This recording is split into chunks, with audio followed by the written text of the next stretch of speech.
Fiquei um tempo na Globosat, aí eu recebi uma proposta de trabalho pra sair de lá e ir pra gerência de marketing de um banco de investimentos. E aí fui pra lá, e era um trabalho que me pagava melhor, mas era um trabalho muito chato. Muito, muito, muito chato. E aí eu comecei a surtar. E aí eu falei, bom, eu tenho que aproveitar e fazer alguma coisa pra virar um hobby mental pra É. mim. Foi aí que surgiu o Kibi Louco. Como que tava a internet nessa época, cara? O que tava rolando na internet? Eu quero me localizar nessa sua O linha do Kibi tempo. Louco é de... Porque Não quando a gente lembro o ano começou o Mundo mais. Canibal, não Ah, tinha YouTube ainda. No seu caso também não não tinha existia. YouTube. A gente publicava em portal e o portal pagava uma grana pra gente estar exclusivo deles lá. Uhum. Foi um pouquinho depois da que estourou a bolha. Lembra que estourou uma bolha na Lembro, internet? lembro. Todo site era vendido por milhões. Milhões, sim. Você entra onde nessa linha do tempo? Eu entro antes disso. Antes disso, Eu entrei antes na fazendo bolha. O Kibi Louco é de 2002. 2002. Como que era? Era como que se fazia blog naquela época? Então, o Kibi Louco começou, na verdade, porque eu sou desenhista, eu desenho. E Desenha eu bem? desenho bem. Pô, E eu. Só que eu nunca quis será que a trabalhar com gente desenho. acha alguma coisa sua? Não. Só no Instagram tem uns desenhos meus, Dá mas é uma muito procurada. antigo, perdido. Mas assim, os desenhos que vocês vão pegar no Instagram é desenho de reunião, né? Então, mas nunca fez quadrinho, ilustração pra algum lugar, Não, assim? mas eu poderia ter feito. É mesmo? É. Era uma das... Não, eu nunca quis fazer. Porque desenho pra mim, a minha rotina de vida era eu acordava, trabalhava, voltava pra casa, namorava, Sei. saía, alguma coisa, e antes de dormir, eu desenhava. Sério? E aí eu ia desenhando, e aquilo ia me dando sono e eu dormia. Então a minha terapia de dormir era desenhar. Então eu imaginava, eu não Cara. queria trabalhar com isso. Porque se eu Então não era trabalhasse, ser diretor de arte, você queria ser diretor de criação. Você eu, queria fazer o texto. eu queria ser redator publicitário e naturalmente passar para diretor de criação de uma Tá. agência, era o que eu queria Entendi. fazer. Só que eu entendia de direção de arte, porque eu tinha estudado isso na faculdade, eu desenhava bem, eu tinha alguma noção estética. Mas, Então, por exemplo, o logo do Kibi Louco, você que fez ou pediu pra alguém fazer? não, Kibi Louco, eu pedi para alguém fazer. Foi um amigo meu que fez, mas Direcionado. direcionado. Bom pra caramba. E aí eu fui pra essa empresa e eu comecei a fazer o Kibi Louco. O Kibi Louco surgiu como? Eu tava querendo aprender a mexer no Photoshop e eu virei autodidata de Photoshop. Eu comecei a aprender a mexer no Photoshop. E fui Você aprendendo. começou o Photoshop já com camada ou aquele que nem tinha camada? Lembra? Nos Nem primeiros tinha. não tinha, Não né? tinha porra Layers. nenhuma. Layer. Nada. Eu lembro desses primeiros, cara. Era Pelo contrário, tosco. as pessoas usavam mais o CorelDRAW do que o Verdade. O Photoshop. CorelDRAW era o forte. Quando eu Né? falava que eu usava Photoshop, as pessoas falavam pra mim assim, hã? Tava começando, né? Aí eu usava o É Photoshop. esse. É o que eu Não, achei não é esse não. no Instagram. Não é esse não, é mais antigo. Desenho. Tá. É desenho de lápis mesmo. Tá. Aí. Aí eu fui. Tinha outros blogs já? Tinha o. Eu lembro do Ewen, que já Tá. existia. Não lembro de muitos. Eu lembro do Ewen, lembro Então foi um do. dos primeiros mesmo, assim. Foi. Os blogs, na verdade, 90% deles, da época, eram blogs de meninas. Mostrando gifzinho colorido. Era uma coisa muito de menina pós-adolescente, Entendi. assim, falando de Diário. Backstreet Boys, Ah, tá. NSYNC, era muito isso que tinha. E tua ideia nunca foi ser isso. Claro que não. Então, não seria um diário seu, seria o quê? Não, então, o que aconteceu? Eu comecei a aprender a mexer no Photoshop, eu comecei a fazer umas fotomontagens, umas zoeiras, umas coisas que viriam a ser chamadas de memes anos depois. Cara, você já fazia montagem no Fazia. E aí eu espalhava pros meus amigos do trabalho por e-mail. Eu mandava pra galera do trabalho e falava assim, cara, olha isso aqui. Tipo, o Rubinho perdia uma corrida, Sei. eu mandava uma zoeira do Rubinho. O time do cara foi goleado, eu fazia uma montagem Imagem sacaneando. e texto. Imagem, texto, às vezes trocar a cabeça de um Sei. jogador por outro, eu fazia essas coisas. E comecei a mandar por e-mail. Aí chegou um cara que aí veio me botar um terror. Ele chegou assim e falou, cara, esse negócio que você tá mandando aí pelo e-mail da empresa vai dar merda. O pessoal da informática tá monitorando. Eu acho que era mentira. Tá. Mas eu não quis dobrar a aposta. Postar, né? Aí eu falei, puta, não dá mais pra fazer isso, eu não posso mais mandar. Aí eu entrei no blogspot.com, aí tinha lá, faça seu blog, comecei a fazer meu blog, aí tinha, escolha um nome. E na hora o nome que me veio foi Kibi Louco, que era o nome de uma coluna que eu escrevia numa coluna, era uma coluna social fake no jornalzinho da faculdade. Sei. Se chamava Kibi Louco. Aí eu falei, vou botar Kibi Louco, foda-se, botei Kibi Louco. Aí fiz o blog e aí essas montagens que eu fazia pra mandar por e-mail, eu comecei a publicar lá. E aí eu falei pra eles, olha, em vez de mandar por e-mail agora, vocês vão ver as montagens aqui nesse blog. E foi assim. E foda-se, eu fiz completamente despretensioso. Era uma válvula de escape pra mim. Eu não tava pretendendo que virasse o que virou. Ou dar dinheiro, né? Não, Não tinha essa possibilidade, né? No Não. começo. Era uma coisa muito distante, né? Uhum. Aí eu fiz o blog. E aí. E você carregava o que por dia? Você tinha uma produção do quê? Dependia do dia. Se o dia tivesse tido, sei lá, um debate para a Prefeitura de São Paulo, Ia como a ter gente vê um hoje em monte de dia, posts. ia ter 10 posts. Entendi. Uma Copa do Mundo, ia ter vários. Não tem nada, não tinha nada. E Tinha o- dia que o Kibiloco não era atualizado. E a galera pra chegar lá só quem conhecia, né? Só quem conhecia. Mas aí que aconteceu? Um cara chegou para mim, um grande amigo meu chamado Bruno. Ele chegou um dia no almoço, conversando, almoço de trabalho. Ele falou assim: cara, minha tia adorou tua montagem do Vasco. Eu falei: como assim? Aí ele, pô, ela se amarrou. Eu falei: mas tua tia trabalha na empresa? Aí ele: não. Eu falei: mas não, como? Como que chegou nela? Aí ela falou assim: não, ela é professora no Espírito Santo. Eu falei: mas você mandou pra ela? Ele falou assim: não, ela viu. Aí eu falei: fudeu. Opa. Aí eu falei: fudeu. Aí eu voltei, eu lembro que desse dia eu voltei do almoço, fui pro trabalho, fingi que tava trabalhando, e entrei naquele site meter, lembra? Sei, claro. Entrei no site meter, já meti um site meter lá, e aí quando eu fui ver, tinha, na época, 12 mil pessoas entrando por dia no Kibiloco. Mano, E eu tinha espalhado isso pra 15 pessoas. um passando pro outro, outro pro outro. E aí foi indo, foi crescendo, e aí o site meter eu vi que ficou assim. E aí me deu um cagaço na hora. A primeira coisa que eu fiz foi fingir que eu não era eu. Eu fingi que eu era uma equipe. Tá. Eu falava assim, nós da equipe, que louco, sei lá o que, sei lá o que, sei lá o que. Porque eu falei assim, cara, se eu for processado por alguém, não é uma pessoa física que eles estão processando um grupo, uma empresa, quem é essa pessoa Entendi. que fica por trás disso. Então eu não dizia meu nome, não dizia nada, era a equipe do Kibi Louco. É porque você não sabia, né? Se a zoeira, os caras iam processar pela zoeira, pelas piadas. Né? Isso. E aí eu Que lembro doideira. que a audiência foi aumentando, Cara, aumentando. teu esse desenho? É meu. Mano, Mas isso tá mal feito, né? Isso é uma lápis no sim, é caminhão. um RAF. Mas, É. pô, não imaginava não, Tabet. Aí eu fingi que era uma equipe e a audiência foi aumentando, aumentando, aumentando. Começou em 2002, e aí 2003 já era sucesso, as coisas foram ganhando uma proporção. Eu lembro que vários blogs, o próprio Jacaré Banguela, que surgiram depois, o Não Salvo, que surgiu depois, vários outros, Surgiu começaram... depois mais ou menos quanto? Assim, um ano depois? Acho que 1 ano, 2 anos depois. O Kibi Louco foi muito referência pra esses caras, Porra. assim. E aí, anos depois, essa galera já tava vendendo patrocínio, eles ganhavam algum dinheiro com isso. Eles se associavam a algum portal, ficava embaixo do IBEST, que era portal na Terra. A gente ficou no Terra, ficou no do Tinha a AOL, American Online, tinha... do Pânico, como chamava? Lá da Jovem Pan, tinha um. Não lembro. Uma vírgula. Vírgula, tinha essas porra. exato. E aí eu lembro que as propostas começavam a chegar.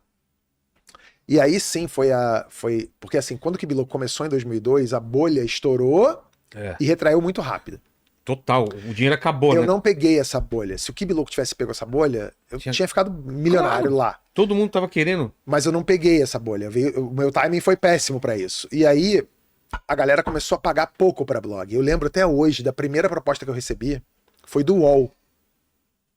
Engraçado que hoje eu faço um talk show no UOL, mas assim, a primeira proposta que eu recebi foi do UOL. Eles ofereceram pra mim R$11,90 por mês, que era o valor de uma assinatura do UOL, mais um boné. Você tá brincando. Juro cara. pra você. Foi a primeira Mano, proposta do UOL que eu recebi. Aí eu falei, pô, obrigado, vou passar. E aí, mas eu via a galera topando, aceitando e tal. E eu demorei pra entrar em aceitar. algum... Demorei pra aceitar. Eu só aceitei em E nessa época, 2005. você tinha que bancar sua hospedagem ou era do Não era blog? Blogspot, eu não pagava. Mas não tinha questão de tráfego, essas coisas? Não, então, volta e meia o que acontecia é que ele caía. Ah, tá. Porque Não, quando- não segurava. O Kibi Louco chegou a dar 5 milhões de acessos num dia, assim. É um negócio Nossa. muito forte pra época, assim. E caía, derrubava, eu ligava lá pros caras, aí falava, eles arrumavam um servidor dedicado, que era interesse pra eles também ter, porque eu era uma plataforma de divulgação do serviço deles. Claro. E aí em 2005 foi o auge do Kibi Louco. Foi quando tava rolando aquela CPI do Mensalão. Sei. E aí o Kibi Louco estouradaço. Assim, tinha mais audiência que, sei lá, Globo.com na época. Era uma loucura, doideira. Os caras viam que entravam no Kibiloco no intervalo da CPI. Nessa época eu também já tinha trocado de trabalho. Eu tinha ido para uma agência de publicidade, saído de novo. Aí entrei numa agência. E aí? Qual foi a tua? Eu era redator, tinha um duplo que trabalhava comigo. Fiz muitos amigos lá, mas o dono da agência sabia do Kibiloco. Então ele falava, faz o que você tiver que fazer aí. Ele dava essa moral. E aí, pra mim, era ótimo, porque eu trabalhava na agência, mas eu ficava até tarde na agência. Mas quando precisava ter alguma coisa do Kibiloco, eu fazia da agência direto. Kibiloco bombou muito. Teve o episódio que eu gosto de contar, porque sempre que eu lembro dessa história, desse período da minha vida, eu lembro do que aconteceu, que eu fiz uma montagem com um deputado, sacaneando um deputado, da CPI. Tá. E esse deputado ficou puto, ficou muito chateado. E aí eu recebi uma notificação extrajudicial de um escritório de advocacia pedindo para eu tirar a montagem com o deputado do ar, porque senão podia me processar e o caralho. Dá pra descrever como que era a postagem? O que era? Será que a gente acha isso aí? Não acha. Ah, não acha? Tá. Não acha, mas assim, foi um deputado que foi considerado pela comunidade gay o deputado mais gato da CPI. E aí eu fiz como se fosse, tinha aquela revista G Magazine, eu fiz como se fosse uma G Magazine dele na capa. Tá. Mas não tinha nada demais, era só ele, mas ele ficou muito ofendido. Muito ofendido. E aí ele queria que tirasse do ar. Só que nessa época, 2005, eu também já não era mais garoto do Kibiloco, já era cascudo, então eu sabia que notificação extrajudicial eu recebia uma a cada 3 dias, eu rasgava, limpava a bunda e foda-se. E aí mandou a notificação e eu ignorei a notificação. Aí veio outra notificação. Aí dessa vez, pra eu parar de ficar recebendo notificação, eu liguei pro advogado. Aí eu liguei, o cara me atendeu. E eu falei com ele, oi, doutor, falando, tudo bom? Aqui é Antônio Tabet, eu sou responsável pelo site Kibiloco e tal. É só pra dizer o seguinte, eu não vou tirar a montagem do ar, tá? E se você ficar me enchendo o saco pra tirar a montagem do ar, eu vou tirar a montagem do ar, mas eu vou publicar a sua notificação extrajudicial. E eu tenho certeza que vai ser péssimo, porque a galera vai viralizar essa merda, vai ser pior, vai virar notícia, a emenda vai ser pior que o soneto, confia em mim. Deixa esse negócio, porque já tá 3 dias no blog, mas 2 dias isso sai do ar. E entenda. E aí depois eu comecei a apelar pra uma racionalidade do político. Eu falei assim, e tem outra coisa. É uma montagem, é uma piada, é nitidamente uma piada. Não é ofensiva pro deputado. É uma brincadeira com ele. E o deputado quer ser o quê da vida? Ele quer ser presidente um dia? Como é que ele vai fazer quando ele for presidente? Ele vai mandar matar e prender chargista? O que ele vai fazer? Aí o cara falou assim pra mim, não, você tem toda a razão. Concordo com o que você me falou. Mas eu não sei falar com essas suas palavras pra assessoria dele. Você pode falar com a assessoria dele? Eu falei, tá bom. Aí falei com a assessoria dele. Aí falei a mesma coisa. A assessora falou assim, pô, muito bom. Será que você podia falar isso pro diretor do sei lá o que dele? Falei com o diretor. Ô diretor, você pode falar isso pro chefe de gabinete dele? Falei com o chefe de gabinete. Fui falando com pessoas. Até que o chefe de gabinete falou assim, fala com ele. Mais fácil. Aí eu falei, tá bom. Que horas eu ligo pra ele? Às 7 da noite. 7 da noite liguei pra ele. Aí liguei pro tal deputado. Ele atendeu o telefone puto. Puto, ele tava puto. Falou, oi, alô. Falei, então, deputado, tudo bem aqui? Sei lá o que, sei lá o que. Isso não vai sair do ar, não, é? Falei, não, porque se sair do ar eu vou fazer isso. Isso vai sair do ar em quantos dias? Falei, 2 dias já fora do ar. Aí ele, passar bem. Bateu o telefone na minha cara. Tudo certo. Voltei pra casa, nessa época eu era casado, tinha acabado de ter meu primeiro filho, meu filho recém-nascido. Tá, quantos anos então? Ele tá com 19, faz 19 anos isso. Aí meu filho tava recém-nascido em casa, e aí 6 da manhã, batem na porta da minha casa. 6 da manhã. Acordei, quando eu abro a porta tem 8 agentes da Polícia Federal na minha casa, todo mundo com máscara ninja. Ah, para! Fuzil, assim, todo mundo armado. Com mandato de busca e apreensão. Agora eu vou fazer uma pausa aqui pra voltar nesse momento. O Kibiloco era muito popular. E tinha uma... o Kibiloco mostrava, não só fazia as potocas, as montagens, os memes dele, o BBB bizarro, essas coisas, como também a gente falava de coisas do noticiário. Tipo, vazou o vídeo do William Bonner imitando o Clodovil. A gente postou... e tal. Tinha o Robinho do Pânico, que tomava o Pedala Robinho e tal. E aí a gente descobriu que ele tinha sido ator pornô. Isso. Acho que bombou, o Pânico repercutiu no ar, deu tudo certo. Aí a gente postou isso, né?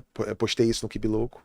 Volta pra agente da Polícia Federal à minha casa. Eu fui ver, mas qual é a acusação? Qual é o inquérito? O cara falou assim, não, tem um juiz querendo saber quantos anos tem a criança da capa do filme pornô que você botou no ar. Eu falei, mas que criança?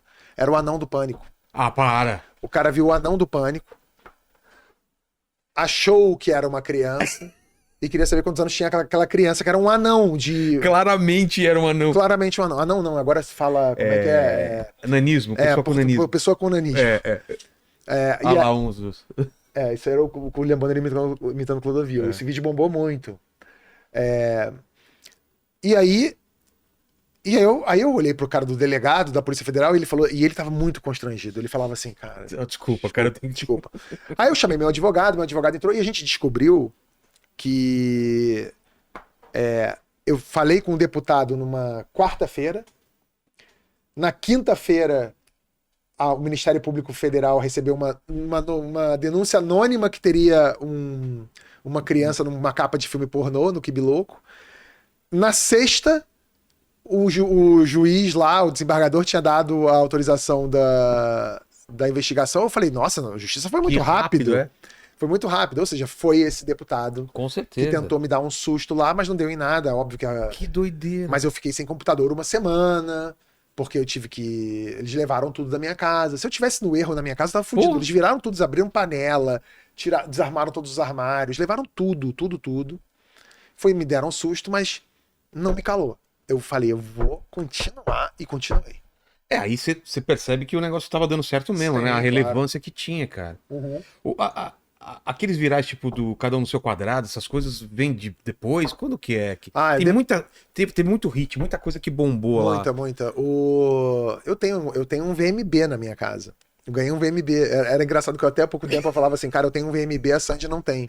Um VMB. Porque a gente ganhou um VMB com a Dança do Quadrado. Sério? Isso foi em 2000 e... Eu não lembro o ano certinho, mas deve ter sido 2005, 2006. A Dança do Quadrado foi engraçado, que eu peguei essa música, né? Essa música chegou em mim. Eu falei, cara, isso é um hit. E aí eu falei com a mulher que cantava. A mulher que cantava, ela não era nem cantora, ela era animadora de um resort na Bahia. Mas chegou o quê? Um vídeo pra você? Chegou um CD. Ah, é? Chegou um CD. Olha essa música aqui. Aí eu ouvi, cada um no seu quadrado, cada um no seu... Eu falei, cara, isso é muito bom. Aí eu falei com ela, falei assim, vamos produzir um clipe? Ela, vamos. Aí eu conhecia o Claudinho Castro, que é uma pessoa com nanismo lá de Curitiba. Eu acho que falar de Curitiba é um anão. É um anãozinho de Curitiba. E a gente fez o vídeo bombou. Olha lá. E a gente ganhou ganhou o VMB com a Dança do Quadrado, cara. Então, mas como que você definiu o Kibi, cara? Porque até hoje é difícil, né? O Kibi era um Instagram num lugar só. Porque o Kibi Louco, ele óbvio que ele perde a relevância dele, ele perde a razão de ser quando surgem as redes sociais como o Orkut, como... O próprio YouTube também enfraquece um pouco. O YouTube... Não, o YouTube não, porque o YouTube meio que... Eu usava o YouTube pra botar coisas no Kibi Louco. Mas eu acho que mais o Facebook, o Instagram, eles matam o Kibi Louco porque... as pessoas começam a receber um tipo de... Elas não vão até o conteúdo, mas o conteúdo vai até elas. Tanto que no começo as pessoas nem saíam do Facebook. O Facebook era a internet para elas. Exatamente. Né? Então ele perde a razão de ser ali. Entendi. Mas calhou do Kibi Louco... o Kibi Louco teve o apogeu dele, a glória, e aí ele... Ali em 2011 é quando... Você vê que é o Canto dos Cisnes do Kibi Louco, assim, que ele tem muita força ainda. E de todos os blogs. Então, mas aí em 2011 ele serve como lançamento do Porta dos Fundos. Mas ainda com força, então. Porque eu lembro que ainda tinha força. Muita força. Então, mas...